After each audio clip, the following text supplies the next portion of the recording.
Morning.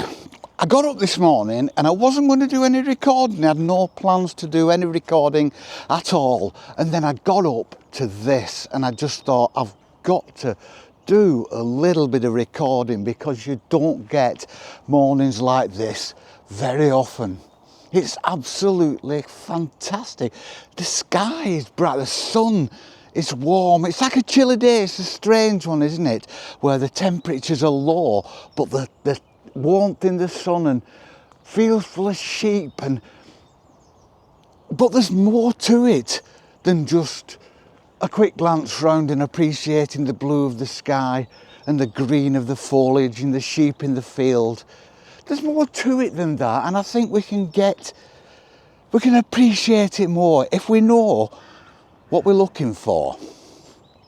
There is so much nuance in the day when you get up early and you get out on a beautiful day like this, because it's not just about the sun and the warmth in the sun and people say, oh, it's a beautiful day, and then you kind of think, go down into that, dig down a little deeper. Why is it a beautiful day? I've got the sun coming to my left in the east. It's coming up, it's come above the trees now, the trees in the distance, it's coming through the woodland at the side of me here. But it's early enough for there to still be long shadows.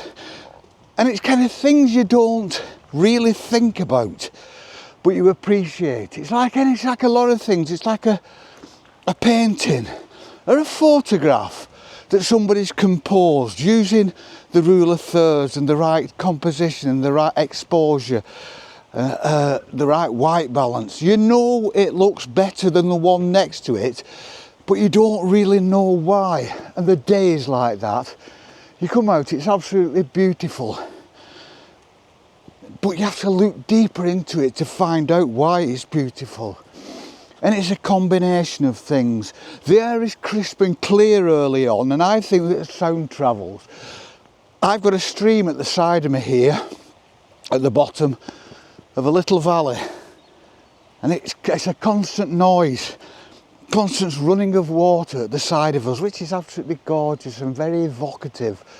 And then as I look in front of me, I'm on like a cobbled path, and the trees to my left are casting long shadows. We've still got long shadows, and when I look behind me at that bank over there, the shadows are long shadows. You've got the bright green, then the dark of the shadows, and it's all broken up into it's artwork, isn't it? It's nature's artwork. It makes it's pleasing to the eye. And sometimes we just don't know why. We just look at it and appreciate it. And that's great if we appreciate it, but if you look a bit deeper, birdsong. It's about 9 o'clock now. I think we've come out a little bit later this morning. And we ended up parking the car up and chatting to a bloke on the car park for about half an hour. So it's a bit later, so we've not got the early dawn chorus. That's moved on now, but we've still got the odd bird in the distance. We've got the running water to our right, the birds in the distance. Beautiful. But we don't notice it, do we? We don't kind of pick it up and think, there is water, there is birdsong. We just kind of appreciate it as part of the whole. It all mixes in to the whole picture. The sound, the sight, the light, the smell of that crisp, cold, because it is cold, it's still cold. It's going to warm up, I think, today, but it's still quite chilly. But in that kind of chilly that makes you feel alive and glad to be here and glad to be out in this. We've moved out of the shade of the trees now, and we're high up. We can see right over the countryside, right to the coast in the west, and the field in front of us full of sheep, all just grazing away. It's very quiet. There's a little bit of a breeze. There's crows in the distance. There's a crow flying, you can probably hear. Hear the crows. That lovely English countryside sound. And the sky is fantastically blue. Look at that. And Molly's enjoying herself. It's absolutely fantastic. And like I say, it's not just what you see. If you're just seeing it and appreciating it in like a 2D sense, then you're missing out, because there's more to it than that.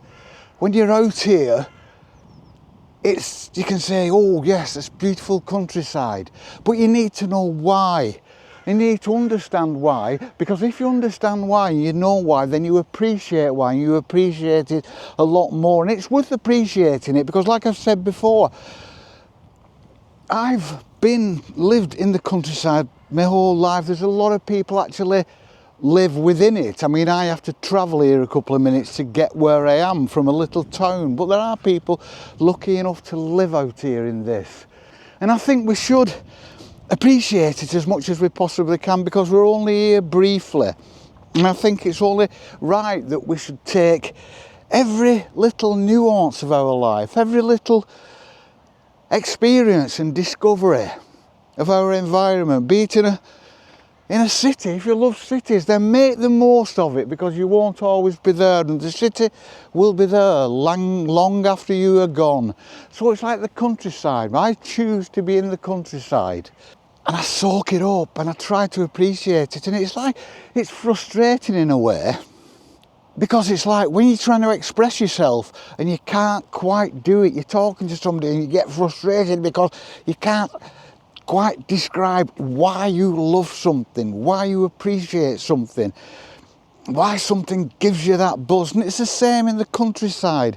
I'm out here and I'm loving it, and I'm looking, the sun, the trees, the way the grass moves in the breeze, the smell, the sound of the stream in the distance, the crows, everything about it. Every so often I'll see a deer and I'll stop. The sheep in the field, so graceful and like at peace. And I try to describe it, but I can never quite get it. You know what I mean? You can never quite get it. You can never quite describe it. It's always something just beyond description. And I think that's just the magnitude of the beauty of the place.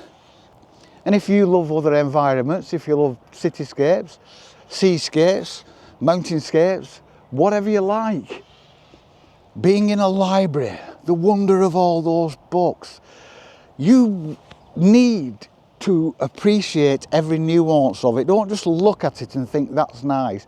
Look at it, see it, feel it, smell it, remember it, appreciate it. Because we won't always be here. And it will be here long after we're gone. Just like we're here now. And the people who came before us appreciated it the same, and probably have that feeling of not quite being able to nail it. You can't quite nail it. And that is one of the wonders, and that's one of the beauties, and that's one of the things I love, that it will always be slightly out of my grasp. The beauty will be, because that will encourage me to keep on exploring it and trying to describe it the best I can for the rest of my life. And then I will shuffle off this mortal coil and I will be no more, so all that will have gone. But at least in my brief visit here, I will have had something to strive for, to encourage me.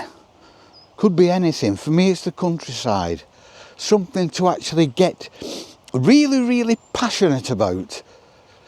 And there's so many things in the world to get passionate about. Music, literature, art, the countryside, theatre, whatever.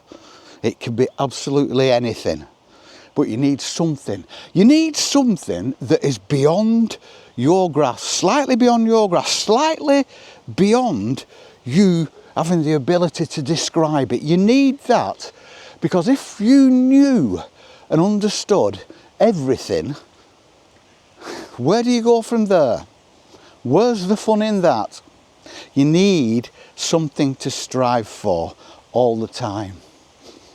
This is a drug that businessmen get, isn't it? They could have millions and millions, and people always say, ooh, what's he bothering for? He's got millions, he doesn't need the money. Of course he doesn't need the money, because he's not doing it for the money. He's doing it for the buzz, for the chase, for the thrill of the chase. Looking for that final understanding that he actually knows he will never have. Just like I know I will never have a full understanding of the beauty of the countryside around me, of the world around me, of the sky above me. I can sit and stare at the sky for hours, like in complete wonder, because I don't understand it. And that's a good thing, isn't it? When you don't understand something and you get frustrated because you don't understand it, because you think you should understand it, but then you come to the realisation that it's been put there to be beyond your understanding. Isn't it? I can hear a dog over there barking away. Happy, happy. Because it's a sunny, beautiful day.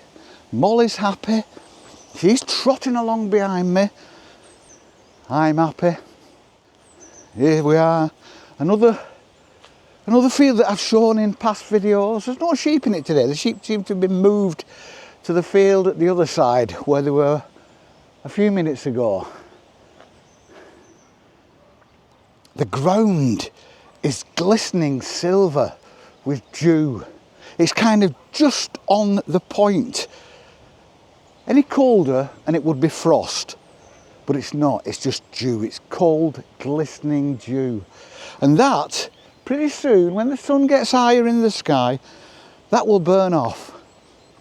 And that's good as well, because that's what it's all about. I can hear birds. I don't know whether you can hear them. Can you? So that was it today, just a little impromptu one, because I got up and it was when the sun streamed through the blinds. I could see the sun, it was early, but the sun is rising earlier and earlier all the time now. So the sun, I could feel Molly rubbing her head against my back, because she does that every morning. She has a morning routine.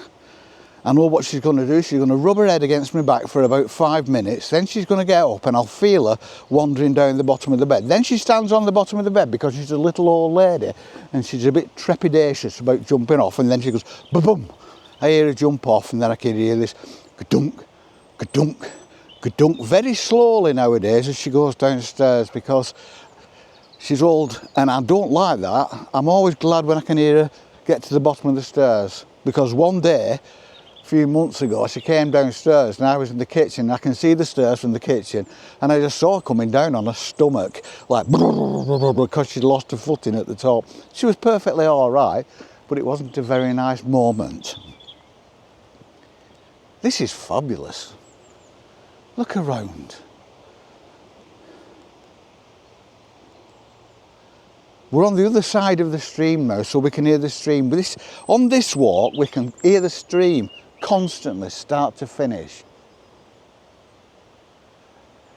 Bird song. We do that, don't we? Like, we hear bird song and then we look up and you can never see where the bird is, and you stare and stare and stare, and eventually you might get it up in the branches, singing its head off.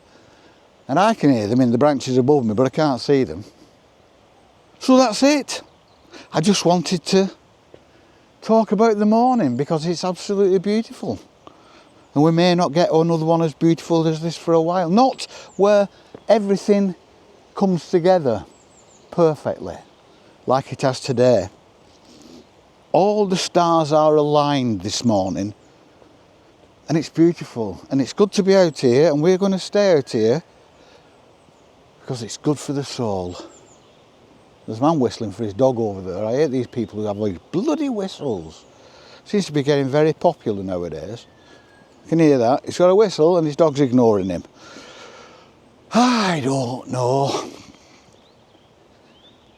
We shall see you all on the flip. Peace and love.